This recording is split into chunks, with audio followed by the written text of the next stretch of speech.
হরে কৃষ্ণা। ৮ থেকে ৮০ সকলের জন্য একাদশী। তো এই একাদশী ব্রত খুবই গুরুত্বপূর্ণ ব্রত, আপনারা সকলেই জানেন। তাই আমরা আজকে একাদশী সম্বন্ধে আপনাদের সঙ্গে আলোচনা করব। আমাদের আজকের একাদশী হচ্ছে, আলোচনার বিষয় হচ্ছে সফলা একাদশী। বলেন একাদশী ব্রত মহামহা উৎসব কি জয়। এই সফলা একাদশী ২১শে পৌষ ৭ই জানুয়ারি রবিবার, কৃষ্ণ একাদশী, মানে কৃষ্ণপক্ষের এইটা একাদশী।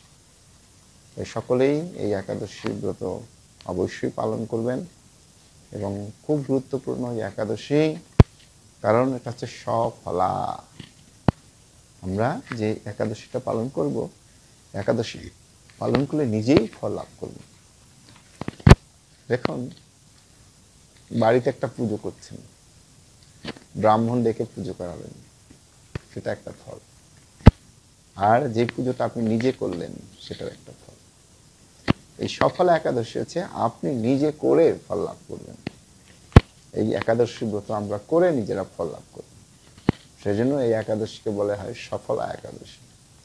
তো সকলেই অবশ্যই আপনারা এই একাদশী ব্রত পালন করবেন এবং মনুষ্য জন্মকে সার্থক করবেন। দেখুন, এই একাদশী ব্রত হচ্ছে সমস্ত ব্রতের মধ্যে শ্রেষ্ঠ। শাস্ত্র বলছে এই একাদশী ব্রত হচ্ছে সমস্ত ব্রতের মধ্যে শ্রেষ্ঠ। আর এই ব্রত পালন করলে তার দুঃখ, কষ্ট, যন্ত্রণা, এই সাংসারিক কষ্ট, মানসিক কষ্ট, বিভিন্ন রকমের ভূত প্রেত দেব গন্ধর্ব দ্বারা আমরা কষ্ট পাচ্ছি, এই সমস্ত কষ্ট আমাদের মিটে যাবে যখন আমরা এই একাদশী ব্রত পালন করব। তাই সকলেই আপনারা এই সফলা একাদশী ব্রত পালন করবেন। দেখুন, একাদশী ব্রত পালন করা খুব কঠিন নয়। হ্যাঁ, শুধু একাদশীর আগের দিনে আপনারা নিরামিষ আহার করবেন। হ্যাঁ, এবং একাদশীর দিনে কখনো কোনো পঞ্চশবী শস্য গ্রহণ করবেন না। যেমন আমরা চার দিয়েছি, ধান থেকে তৈরি যেগুলো, সেগুলো খাবেন না। গম থেকে তৈরি যেগুলো খাবেন না। জব ভুট্টা জাতীয় জিনিস খাবেন না। তেল বীজ খাবেন না। হ্যাঁ, এরকম ডাল খাবেন না। এইরকম বস্তু আপনারা বর্জন করবেন এবং একাদশীর দিনে ফল মূল খান, পেট ভরে ফল খান। হ্যাঁ, সবজি খান, কি পেঁপে কুমড়ো, পেঁপে কুমড়ো, কাঁচকলা, আলু দিয়ে সবজি তৈরি করে সেটা আপনি পেট ভরে গ্রহণ করুন না। কি সমস্যা আপনার?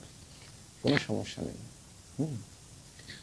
কিন্তু একাদশীর দিন 12টা অবধি উপবাস করা উচিত।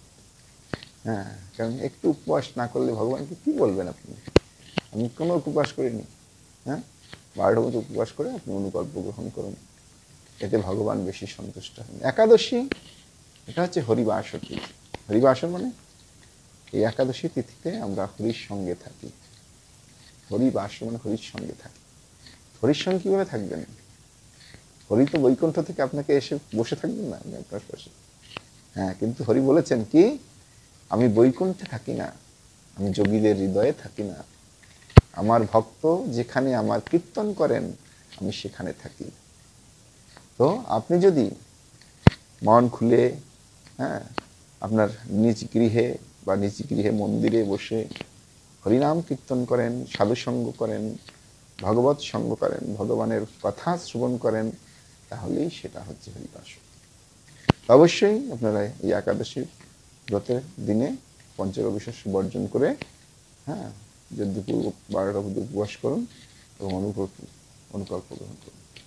এবং রাত্রি জাগরণের বিশেষ ফল আমরা এখানে পাঠ করে আপনাদের শ্রবণ করাবো।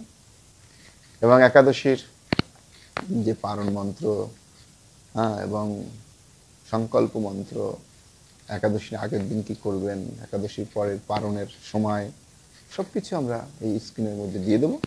আপনারা সুন্দর করে দেখে নেবেন এবং আমার চ্যানেলটাকে সাবস্ক্রাইব করে এবং বেল আইকনটা দাবিয়ে দেবেন। সবসময় আপনাদের কাছে এই একাদশীর কথা, গীতা পাঠ, ভগবানের কথা, হ্যাঁ, ভজন কীর্তন, বিভিন্ন রকমের অনুষ্ঠান নিয়ে আমরা প্রতিদিন হাজির হই। তাই আপনারা আপনাদের ভালোবাসা আমাদের প্রতি দেখাবেন একটু, তাহলে আমরাও সন্তুষ্ট হব না? হ্যাঁ, আমরা কিছু করেছি, ভক্তরা আমাদেরকে সাপোর্ট করছে, এটাও আমাদের একটা পাওয়া। তো ঠিক আছে, এখন আমরা আপনাদেরকে একটু একাদশীর যে মাহাত্ম্য সেটা শ্রবণ করাবো, এবং তারপরে আমি একাদশীর পালনের যে সময়টা সবকিছু ভারতেরটা সব বলে দেবো, এবং সারা পৃথিবীর সমস্ত দেশের এই পালনের সময় আমি আপনার স্ক্রিনে দিয়ে দেবো, আপনারা সুন্দর করে দেখে নেবেন। তাই আমরা এখন পাঠ করছি। হ্যাঁ, উত্তরা কে আজকে একাদশীর নাম হচ্ছে সফলা একাদশী। সেই সফলা একাদশী ব্রত মাহাত্ম্য কি যায়? পৌষ মাসের কৃষ্ণপক্ষের একাদশীর নাম সফলা। ব্রহ্মাণ্ড পুরাণে যুধিষ্ঠির শ্রীকৃষ্ণ সংবাদে এই তিথি মাহাত্ম্য বর্ণিত হয়েছে। যুধিষ্ঠির বললেন, হে প্রভু, পৌষ মাসের কৃষ্ণপক্ষিয়া একাদশীর নাম, বিধি এবং পূজ্য দেবতা বিষয়ে আমার কৌতূহল নিবারণ করুন। শ্রীকৃষ্ণ বললেন, হে রাজন, হে মহারাজ, আপনার প্রতি স্নেহবশ সেই ব্রত কথা বিষয়ে বলছি। এই ব্রত আমাকে যেরকম সন্তুষ্ট করে, বহু যজ্ঞ দানাদি যুক্ত যজ্ঞাদির দ্বারা আমি সেরকম সন্তুষ্ট হই না। তাই যত্ন সহকারে এই ব্রত পালন কর্তব্য। পৌষ মাসের কৃষ্ণপক্ষিয়া একাদশীর নাম সফলা। নাগদের মধ্যে যেমন শেষনাগ, পক্ষীদের মধ্যে গরুর, মানুষের মধ্যে ব্রাহ্মণ, দেবতাদের মধ্যে নারায়ণ সর্বশ্রেষ্ঠ, তেমনি সকল ব্রতের মধ্যে একাদশী ব্রতই সর্বশ্রেষ্ঠ। হে মহারাজ, যারা এই ব্রত পালন করেন তারা আমার অত্যন্ত প্রিয়। তাদের এ জগতে ধন লাভ ও পরজগতে মুক্তি লাভ হয়। হাজার হাজার বছর তপস্যায় যে ফল লাভ হয় না, একমাত্র সফলা একাদশীতে রাত্রি জাগরণের ফলে তা অনায়াসে প্রাপ্ত হওয়া যায়।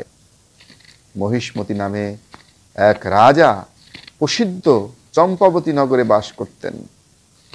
রাজার 4 জন পুত্র ছিল, কিন্তু তার জ্যেষ্ঠ পুত্র লুম্ভক সর্বদা পরস্ত্রী গমন, মদ্যপান প্রভৃতি অসৎ কার্যে রত ছিল। সে সর্বক্ষণ ব্রাহ্মণ, বৈষ্ণব ও দেবতাদের নিন্দা করত। পুত্রের এই আচরণে ক্ষুব্ধ হয়ে রাজা তাকে রাজ্য থেকে বের করে দিলেন।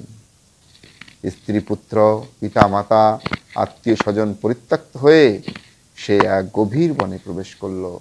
সেখানে কখনো জীব হত্যা করে, আবার কখনো চুরি করে জীবনযাপন করতে লাগলো।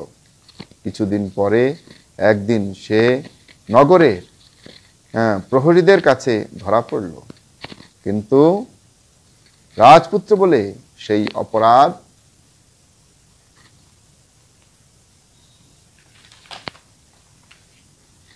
থেকে সে মুক্তি পেল। কিন্তু পুনরায় সে বনে ফিরে গিয়ে জীব হত্যা এবং ফলমূল আহার করে দিন যাপন করতে লাগলেন।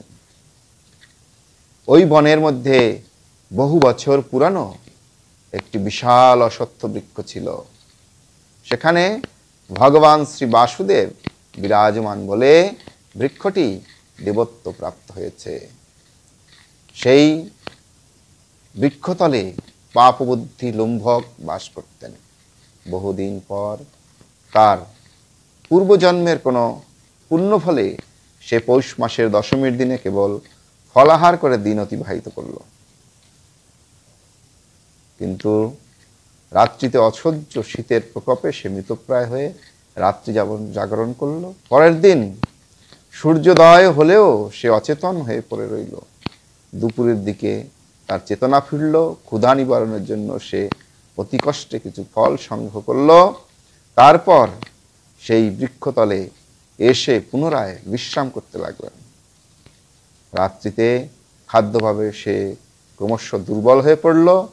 সে প্রাণ রক্ষার্থে ঈশ্বরের উদ্দেশ্যে ফলগুলি নিয়ে, হে ভগবান, আমার কি গতি হবে বলে অশ্রুপাত করতে করতে সেই বৃক্ষমূলে, হে লক্ষ্মীপতি নারায়ণ, আপনি প্রসন্ন হন বলে নিবেদন করলেন। এইভাবে সে অনাহারে ও অনিদ্রায় সেই রাত্রি যাপন করল। ভগবান নারায়ণ সেই পাপী লুম্ভকের রাত্রি জাগরণকে, একাদশীর জাগরণ এবং ফল অর্পণকে পূজা বলে গ্রহণ করলেন। এইভাবে অজ্ঞাত সারে লুম্ভকের সফলা একাদশীর ব্রত পালন হয়ে গেলে প্রাতকালে আকাশে দৈববাণী হলো, হে পুত্র, তুমি সফলা ব্রতের পূর্ণ প্রভাবে রাজ্য প্রাপ্ত হবে। সেই দৈববাণী শোনা মাত্র লুম্ভক দিব্য রূপ লাভ করল, তার পাপবুদ্ধি দূর হলো, সে পুনরায় নিষ্কপট রাজ্য লাভ করল। স্ত্রী পুত্র সহ কিছুকাল রাজ্য সুখ ভোগের পর পুত্রের উপর রাজ্যের ভার দিয়ে সে সন্ন্যাস আশ্রম গ্রহণ করল। অবশেষে মৃত্যুকালে সে অশেষ অভয় ভগবানের কাছে ফিরে গেলেন। হে মহারাজ, এভাবে সফলা একাদশী যিনি পালন করেন তিনি জাগতিক সুখ এবং পরে মুক্তি লাভ করেন। এইভাবে যারা ব্রতে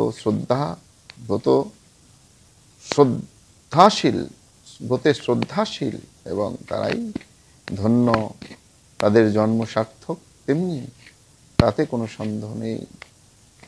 এই ব্রত পাঠ এবং শ্রবণে রাজস্বীয় যজ্ঞের ফল লাভ হয়। আপনারা শুনলেন এই ব্রতের মাহাত্ম্য। এবং আমরা এখন ভারতবর্ষের যেই সব স্থানে এই একাদশী ব্রত, সেই ব্রতের পালনের সময়টা বলে দেবো, আমি স্ক্রিনে থাকবে, আপনারা দেখে নেবেন। আমি অল্প কয়েকটা বলে দিলাম একটু। ভারত বাংলাদেশের সেগুলো সব স্ক্রিনে থাকবে এবং সারা পৃথিবীর থাকবে। তারপর ভারতেরগুলো আমি বলে দিচ্ছি আপনাদেরকে, আপনাদের সুবিধার জন্য, যাতে আপনারা সহজেই এই ব্রত পালন করতে পারেন। 7 তারিখ হচ্ছে আমাদের একাদশী, 8 তারিখ হচ্ছে পালন। 8 তারিখ সকাল 5:36 থেকে 9:55 মধ্যে পালন করবেন যারা মায়াপুর এবং তার আশেপাশে আছে। ইম্ফল এবং তার যার আশেপাশে আছেন তারা 6:36 থেকে 9:33 মধ্যে পালন করবেন। গুয়াহাটিতে যারা আছেন 6:36 থেকে 9:43 মধ্যে পালন করবেন।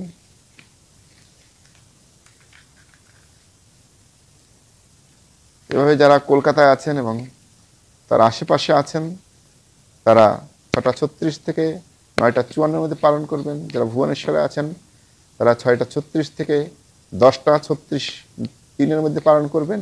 যারা পাটনায় আছেন তারা 6:37 থেকে 10:09 মধ্যে পালন করবেন। যারা কাঠমান্ডুতে আছেন তারা 6:55 থেকে 10:25 মধ্যে পালন করবেন। যারা চেন্নাইতে আছেন তারা 6:36 থেকে 10:21 মধ্যে পালন করবেন। যারা নাগপুরে আছেন তারা 6:52 থেকে 10:30 মধ্যে পালন করবেন। যারা বৃন্দাবনে আছেন তারা 7:10 থেকে 10:40 মধ্যে পালন করবেন। যারা নিউ দিল্লিতে আছেন তারা 7:15 থেকে 10:43 মধ্যে পালন করবেন। যারা হায়দ্রাবাদে আছেন তারা 6:48 থেকে 10:31 মধ্যে পালন করবেন। যারা ত্রিবন্ধমে আছেন তারা 6:39 থেকে 10:32 মধ্যে পালন করবেন। যারা কলম্বে আছেন তারা 6:36 থেকে 10:19 মধ্যে পালন করবেন। যারা ব্যাঙ্গালোরে আছেন তারা 6:43 থেকে 10:31 মধ্যে পালন করবেন। এভাবে যারা মুম্বাইতে আছেন তারা 7:13 থেকে 10:54 মধ্যে পালন করবেন। যারা আহমেদাবাদে আছেন তারা 7:32 থেকে 10:58 মধ্যে পালন করবেন। যারা উদমপুরে আছেন তারা 7:33 থেকে 10:54 মধ্যে পালন করবেন। একাদশী মতো পালন করবেন, সুখ পাবেন, আনন্দ পাবেন এবং মনুষ্য জন্ম সার্থক হবে। বুঝেছেন? অবশ্যই যারা আমার ভিডিওটা দেখেছেন অবশ্যই চ্যানেলটা সাবস্ক্রাইব করবেন এবং বন্ধুদের বলবেন যেটা পারমার্থিক চ্যানেল, তোমরা সাবস্ক্রাইব করে নাও। এখানে গীতা পাঠ, একাদশীর কথা, ভগবানের কথা, ভাগবত পাঠ, বিভিন্ন রকমের কথা, কীর্তন, আলোচনা সবকিছু এখানে পাবেন। হরে কৃষ্ণ, হরি বল। একাদশী ব্রত মহামহোৎসব কি যায়। হরে কৃষ্ণ কৃষ্ণ কৃষ্ণ হরে হরে, হরে রাম রাম রাম। শ্রী প্রভুপাদ কি যায়।